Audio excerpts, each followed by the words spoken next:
Buddhist concepts of heaven and hell. One of the oldest questions that has challenged humanity is the question of life after death. Where did we come from, and where will we go after we die? Along with that, we wonder about the purpose of living a good life. Firstly, most people agree that living well is more difficult than living badly, and without genuinely good reasons, we would naturally prefer to do the easy thing. In my opinion, this is why religions exist, along with concepts of heaven and hell. Good behavior is promised eternal bliss in heaven, while bad behavior is warned with eternal punishment in another place. With the dual weapons of promise and threat, people are forced to behave in a way that benefits society. However, at a higher level of mental development and spiritual maturity, people are driven to live a noble life because it elevates their dignity, and right behavior brings its own rewards. To do this, people are guided to develop a full understanding of their inherent nature and realize that their highest potential is not driven by fear of punishment, but by the long-lasting, true happiness gained from pursuing a noble way of life. The purpose of this teaching is to encourage people to live an honest life for themselves, which naturally protects and ensures the well-being of those around them. This second method is what the Buddha taught. According to the Buddha, merely following religious rules to enter heaven is not enough. One must diligently practice to develop a tranquil mind because all actions are rooted in the mind. It is through controlling the mind that we can control our actions. When the mind and body are balanced and harmonious, true understanding leading to ultimate happiness can be achieved. According to the Buddha, heaven and hell are not places where people are assigned after death, but attitudes of the mind that we can experience right now. Simply put, if you are happy, you are in heaven. If you are suffering, you are in hell. Of course, it's not just that simple. So let's ask ourselves what heaven and hell mean. Let's explain the nature of hell and heaven using common knowledge without relying on beliefs, traditions, or scriptures. We should not depend on traditions, beliefs, or scriptures to understand the truth. Of course, there is some guidance in religious books. It depends on how we interpret these concepts. Some people believe that there are eternal heavens and hells. Therefore, according to them, those who do not follow their religion have no chance of enjoying the bliss of heaven or escaping hell. Based on this, it seems they hold a unique monopoly on heaven. But the Buddhist concept of this issue is entirely different. Whether we have a religious label or not, there is no difficulty for us to experience heavenly joy if we live a noble and reasonable life. According to the Buddha, heaven is not reserved for members of a particular religion. It extends to anyone who can live a noble life. Some people try to scare us by saying we will lose our chance of being born in heaven if we do not follow their religion. Alternatively, they threaten us by saying we will be condemned to hell if we do not accept their religion. They try to spread their religion by creating fear and ignorance. Buddhists have not chosen this tactic to spread Buddhism for over 2,500 years. The Buddha did not introduce heaven to create temptation, nor did he create fear of hell to promote Buddhism. He did not deny that the goal of Buddhists is to be born in heavenly realms to enjoy bliss. Many religious leaders promise others that they will achieve everything after death, but these leaders have little to offer for current life. They generally encourage their followers to endure suffering here because nothing can be done, but they promise eternal happiness in heaven. They are ready to make such promises because they know very well that no one will return from the other world to report to them that the promises were unfulfilled. During the Buddha's time, some people who wanted to enjoy heavenly bliss after death came to the Buddha and told him that as householders, they found it difficult to live a purely religious life. As secular people, they wanted worldly pleasures and urged him to explain how to attain happiness without turning away from the material world. The Buddha then asked, "Why must you wait to experience heavenly bliss after death? You can experience heavenly bliss while living in this world. If you know how to conduct your life in the right way, you can experience heavenly bliss here as well as after death." There are other similar suttas where the Buddha preached about this heavenly life. Regarding the concept of hell, He also mentioned in a sutta that we should not think that hell is somewhere beneath this earth, at the bottom of the ocean, or beneath the base of Mount Meru, a mystical mountain considered the largest in this world. In the Buddhist context, heaven and hell are not specific areas or places created by someone. When people talk about heaven and hell, they say heaven is above and hell is below. But if we dig through this earth to the other side, I think we won't find hell. According to the Buddha, everyone can experience heavenly bliss if their mind always abides in the four divine abodes, Brahma Viharas, right in this life: loving kindness, metta, compassion, karuna, sympathetic joy, mudita, and equanimity, upekkha. To be happy, people must develop right view to see that we exist only in relation to all other living beings. This means that to be happy, one must ensure the happiness and well-being of others. When we practice loving kindness, metta, we spread it throughout the universe, starting with ourselves, with pure, selfless love without discrimination. We also develop compassion, karuna, for those less fortunate, and work actively and tirelessly to alleviate their suffering.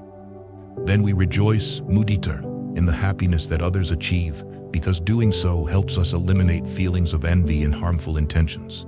But the highest among these positive beneficial states is equanimity, upekkha, where the mind is no longer affected by any positive or negative feelings, becoming extremely calm, clear, and free from defilements. Those who live in these four states can be said to be living in heaven on earth.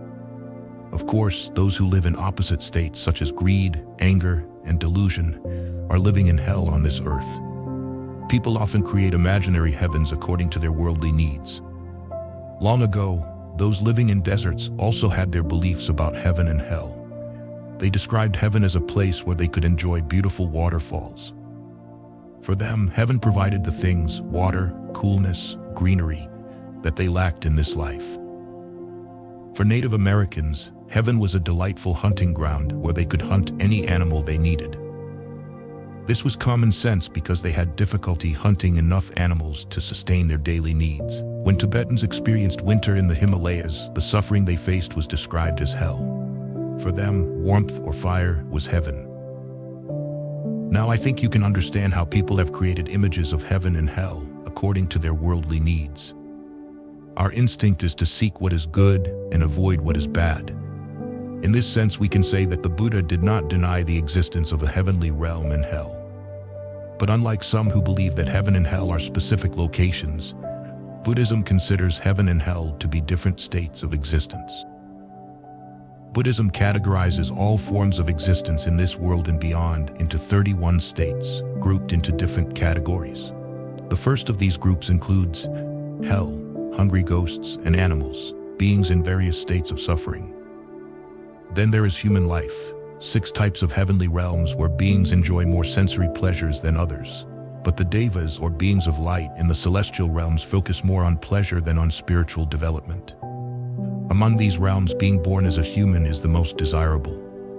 Because of the fortunate development of a higher mind and the opportunity to observe both suffering and pleasure as well as death, decay and disease, humans can understand more deeply the truth of the Buddha's teachings. All other religions talk about heaven and say it is eternal or everlasting. But Buddhism does not agree with the belief that there is an eternal heaven for humans to enjoy their pleasures forever, because everything is impermanent. Conversely, according to Buddhism, there are 6 types of heavenly realms, devaloka. Their way of life and the pleasures they enjoy are much higher than in the human realm. However, even though they enjoy sensory pleasures to the maximum, they are not free from greed, anger, jealousy, and self-concern. Buddhism says that being born in one of the heavenly realms is due to the good karma accumulated in their previous human lives. Rebirth occurs in different forms of existence, depending on their own karma, not influenced by any supernatural being.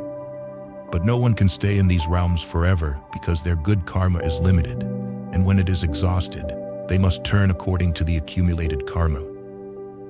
Therefore, Buddhism says that heaven and hell are not eternal places where beings can enjoy or suffer forever. Many scholars, philosophers, scientists, rationalists, and great thinkers also disagree with the belief in an eternal existence. The famous Western philosopher Julian Huxley ridiculed this belief by saying, How can we believe that there is an eternal hell created by a God to punish beings forever for a mistake they made? How can they justify this? Give the poor man another chance to try again. How can a God condemn someone forever in this way? There are many ways in which naive people are turned into slaves to their religious beliefs by the threat of punishment in hell. Let's consider some of these ways. Some people believe that going to the places of worship of other religions or showing respect to the founders of those religions is a sin, and because of that, they will be condemned to hell. How can those people commit a sin when they have done nothing to harm others and have never polluted their minds with envy, anger, or any other evil thoughts? So how can their leaders justify the argument that they have committed a sin and therefore must be condemned to hell? If they say their God is angry if his followers go and respect another God or the founder of another religion, how can they claim that this God is merciful and tolerant?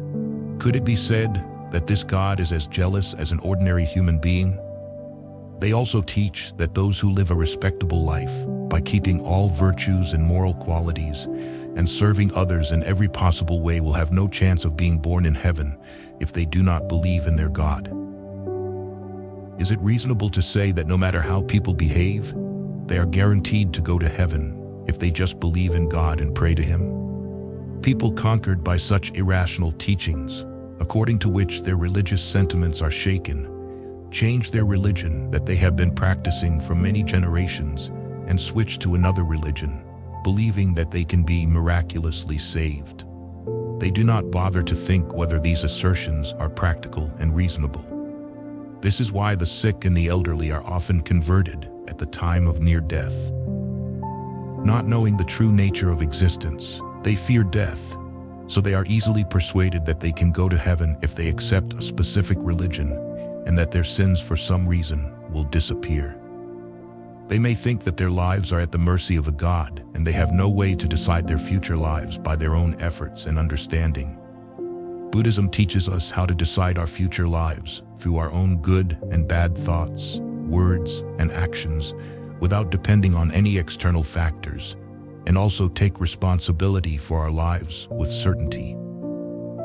An American rationalist who lived a long time ago once said that according to his observations, he preferred hell to heaven because of the concept maintained by some religious leaders that all intellectuals, scholars, scientists, psychologists, free thinkers, including the Buddha, are in hell because they do not believe in God. He said that in that case, if he happened to go to heaven, he would feel lost in a place where there were no intellectuals, and heaven would be a very dark place. To the extent that he worried, heaven was a place only for those who wanted to enjoy worldly pleasures without using their brains. Buddhism certainly does not view an afterlife in heaven as the most important goal of life, or as a place where people can have eternal rest. Beyond this earthly life, there is a classification of beings known as devas, deities, who experience peace, relaxation, and live a very long life in heavenly realms. They are known as Brahmas in the 16th realm of Brahma worlds. They have significantly reduced their craving for sensory pleasures and experience more peace developed through their past lives, especially through meditation. Although this existence is not eternal, they are considered eternal due to their long lifespan. This is why some religious leaders still believe that achieving the state of Brahma is eternal. The Buddha pointed out that it is not so. 4 other realms of Brahma life are also mentioned in Buddhism. These beings exist with consciousness but without a visible physical body. Another state of Brahma life is the existence of a physical body but without any awareness in their minds.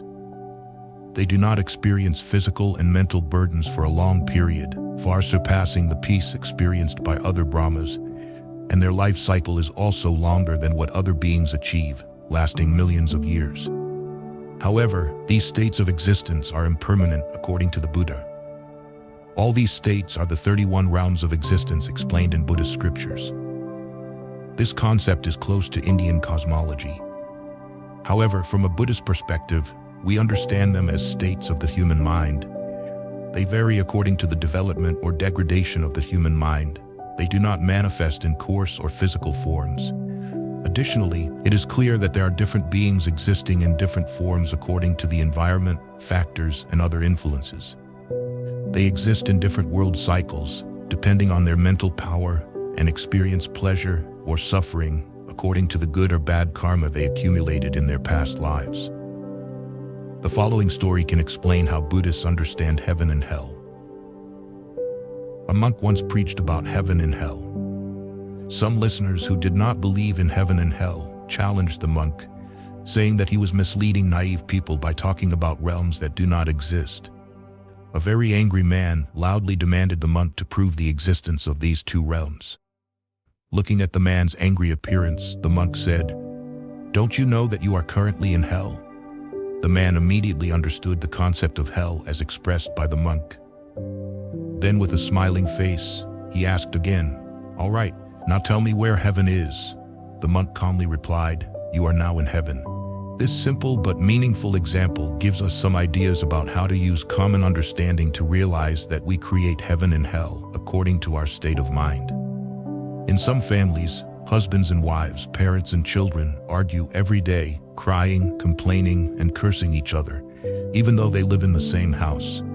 Sometimes they don't have enough food to eat, proper clothes to wear, or even a place to sleep. Such places can be considered hell on earth. In other cases, although people have enough to live comfortably, their poor state of mind completely disrupts peace and happiness. Therefore, such people have made their lives more miserable due to their anger, narrow-mindedness, jealousy, and selfishness. This is another type of hell that those people create in this very life. Conversely, there are families where people experience peace, happiness, harmony, and contentment due to mutual understanding, patience, and love, even though they are poor. And others who have full material possessions, good health, along with understanding and love for each other. Such people are creating heavenly bliss right here in this world. Heaven and hell described in the scriptures of many religions fit the psychological nature of humans. They know that without rewards and punishments in another life, people would never live a righteous life. Often, descriptions of heaven and hell in this way are effective methods to make people less selfish, serve others, and not harm others for their own benefit.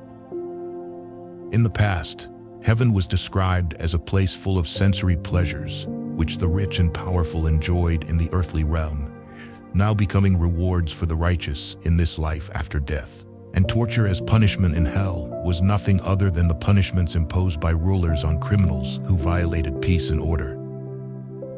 According to Buddhism, suffering in hell and joy in heaven are not eternal. At the same time, heaven and hell are not defined as specific places where beings experience states of pleasure and pain in all places in the universe, in any physical form, and according to the states of mental peace or suffering. At another level, the belief some hold that all our pleasurable or painful sensations are only experienced in this life is unacceptable to Buddhism. We experience suffering and pleasure as the effects of our bad and good karma, as long as existence or rebirth occurs. By merely praying or worshiping someone, we cannot escape the effects of our evil deeds that we have committed. This is the Buddhist perspective. If someone could forgive all our mistakes, it must be ourselves and not an external entity. According to the Buddha, good and bad actions are created by us, and we are responsible for the purity or impurity of our minds. Therefore, others cannot purify or pollute our minds. Is there any chance for us to overcome or escape bad influences? Yes, it is possible, but not easy.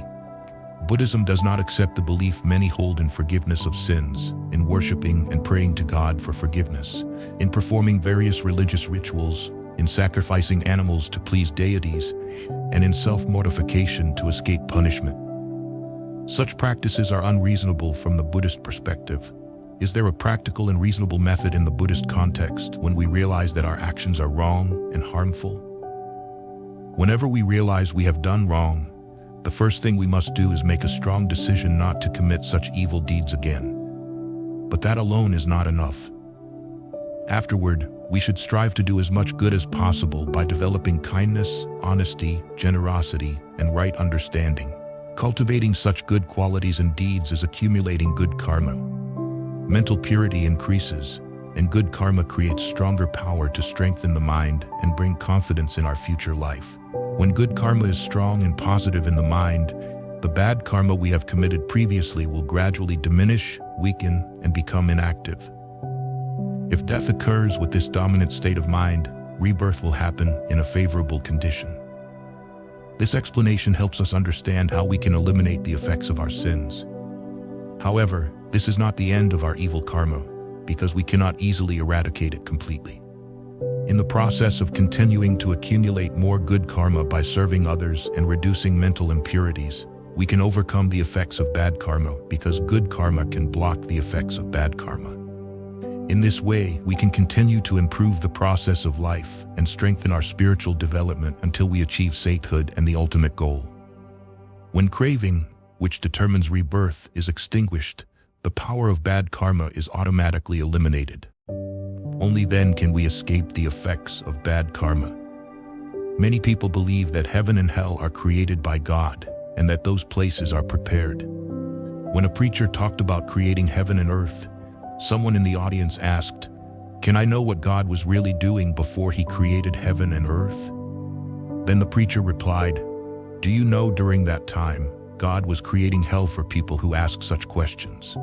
Heaven and hell are important to many people. But this is a concept introduced by ancient religions. When people could not understand how to fulfill their duties as human beings, cultivate certain virtues, protect human dignity, and understand how to behave as cultured individuals, their leaders introduced this belief to make them behave in a good way. They said that if people follow such religious principles, fulfill their duties towards parents, spouses, neighbors, then after death, they can have eternal joy in heaven. That was the only way to persuade people to do good, very similar to training children to do good because they cannot understand or recognize the true necessity of doing good. With children, promising them something they desire is necessary, such as chocolate, candy, or toys. Only then will they pay attention. The Buddha did not choose that viewpoint to introduce the religious way of life. He considered us as mature individuals. He did not use sweet language to tempt us. He knew that we have the ability to understand things, although many of us do not bother to do so. His method was not to promise anything, but to teach people to understand what is right and what is wrong, and the nature of cause and effect. According to him, if we do good only for the purpose of being born in heaven, we are selfish because with that motive, we will not develop virtues such as compassion, sincerity, and understanding, and we will never reduce selfishness and act altruistically. True happiness can only occur when a person completely eliminates the concept of self or I. In a sutta, the Buddha said that those who have worldly happiness are fortunate in family life, but they must wisely use their assets to not develop selfishness. They must be kind enough to share happiness with others. The Buddha did not condemn worldly benefits and happiness, but if we know how to use them, experience joy in the right way, we can achieve heavenly merits while we are here and not only after death. But the physical burdens in the heavenly realm are less than in the human realm. On the other hand, human intellectual abilities are available for spiritual development. Devas do not think about practicing virtuous deeds. Humans are more fortunate in that respect. We have the chance to enrich our understanding. According to Buddhist stories, when Devas encounter some difficulties, they also come to the Buddha for solutions. As humans, we consume the good karma we accumulated in our previous lives. While using it, we can also accumulate as many merits as possible for future life, because we know that this life is not our final life. The continuation of the rebirth process occurs according to our merits, whether we believe it or not, whether we can understand it or not. Devas cannot create new karma like humans. We say that animals are less fortunate, even though they have food and many other things. They are unfortunate because they do not know anything about the destiny of their lives.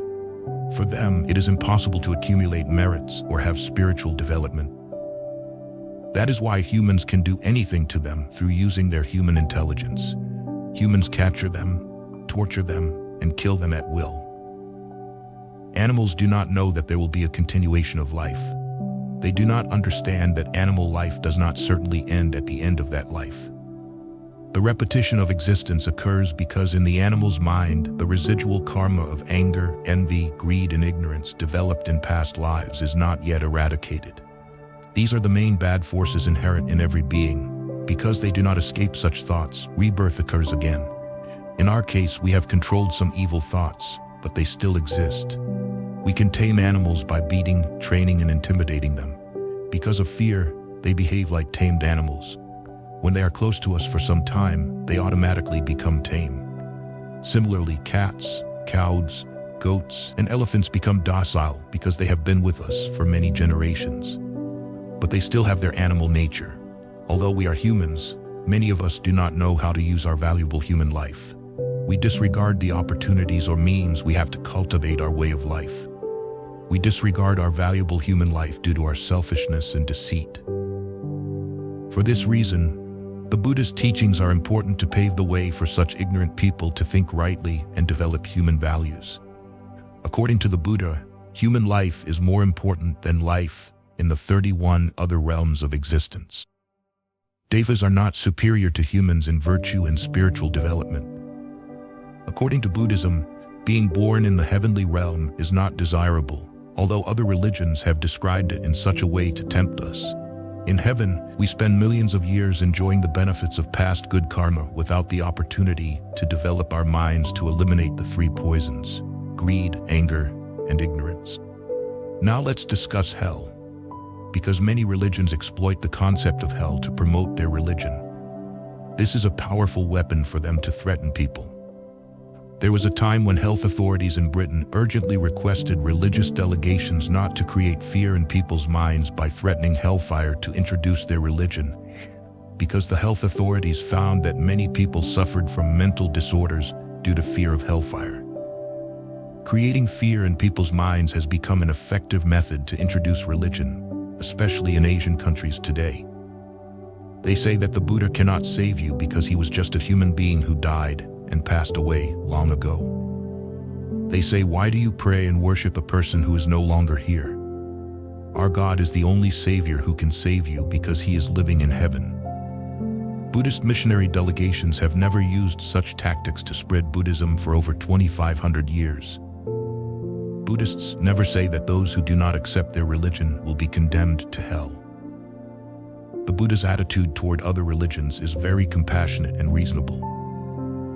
Life is easily changeable. When we neglect our lives, decline can easily occur. Then raising it again becomes a big problem. Belief in rebirth is another subject that some missionary congregations use to mock Buddhism. They say that Buddhists will not suffer anymore because their rebirth is merely the prolongation of ultimate liberation by becoming animals, demons, and so on. But those who follow their religion do not become animals or demons but can immediately go to heaven and not stay here to suffer after death. Many people believe what they preach without using common sense. Rebirth occurs not depending on different religious labels, but by how people think, speak, and act with good and evil thoughts. Therefore, our thoughts and actions are responsible for shaping our future life. Whether people have religion or not, it is not an important factor in deciding rebirth. Although the Buddha advised people to maintain their dignity, he did not reject religious principles like commandments or laws. In simple language, he said that if you commit evil deeds, you must face the resulting suffering, either physical or psychological, in this life or the next. You should also consider the nature of pleasure or suffering in different realms of existence, which are introduced by giving them different names such as heaven, hell, ghost world, and animal world. Today, modern science and technology have expanded our knowledge to understand many things in the world and universe that primitive people could not understand. Due to ignorance, they explained life and death in very simple terms, which they later accepted as religious truths or doctrines. We do not know that every day we are shaping heaven and hell according to our way of life, as well as the good and bad influences we experience here and in the next life. This does not mean that Buddhism completely denies belief in a heavenly life or suffering hell after death. But the Buddhist concept of this belief is different from other religions. This means that when we live by cultivating good qualities and virtues through practicing certain religious principles without violating the peace and happiness of others, we can also experience a more pleasant, happy, prosperous, and peaceful life anywhere in the universe after death where life exists. For us, that is heaven. Conversely, if we live our lives by harboring anger, envy, resentment, malice, and other evil thoughts in our minds, we must face the consequences in the form of suffering, either in this life or the next. It will also be difficult for us to have a good rebirth in a good environment to cultivate moral qualities. When life becomes more painful, we see this state of existence as hell. Knowing the true situation in earthly life, the wise try to decide how to live and live peacefully without harming others, and also work to help beings. We want to have a favorable, good, and joyful existence, but our aspirations are very difficult to achieve. The world is not arranged according to our wishes. The formation of this life does not occur just to suit us. The world operates according to its own universal laws in nature. These are fair, whether we are rich or poor, educated or uneducated. As religious people, we can maintain happiness and contentment through this understanding. When difficulties, illnesses, worries, disturbances, and disasters come to us, we should not complain or curse or blame others. We should carefully examine the situation to understand who or what is responsible for all the problems, or if there is anything outside us that can be blamed. Sometimes we have done something wrong. Don't think we are always right and others are wrong. Everyone in this world makes mistakes. We are living in a world where we always encounter collisions, disagreements, conflicts, disasters, unrest, and wars. Therefore, the challenge is to seek peace in a world where disagreements and collisions are happening daily. Thank you for listening. If you found this video helpful, please share it with those who might benefit from it. Don't forget to leave your thoughts in the comment section below. Hit the like button, follow, and turn on the notification bell. This is how you can show your support for me. Once again, thank you very much, and see you in the next videos.